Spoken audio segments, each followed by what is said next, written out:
যুদ্ধের অবসান করতে ইউক্রেনকে পুতিনের সঙ্গে আলোচনা চালিয়ে যাওয়ার আহ্বান জানিয়েছে ইতালি ও ফ্রান্স।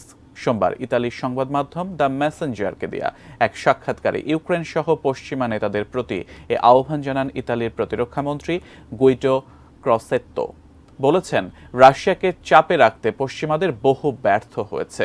এখন এই সংকট সমাধানের একমাত্র উপায় হলো সবাইকে সম্পৃক্ত করা। আলোচনায় আগ্রহী নন পুতিন এমন প্রশ্নের উত্তরে ইতালির প্রতিরক্ষামন্ত্রী বলেছেন, অবশ্যই কূটনীতির সম্ভাব্য পথ ছেড়ে দেওয়া উচিত হবে না, সেটা যত শক্তই হোক। এদিকে রাশিয়ার সঙ্গে চলমান সংলাপ অব্যাহত রাখতে হবে বলে জানিয়েছেন ফরাসি প্রেসিডেন্ট ইমানুয়েল ম্যাক্রোঁ।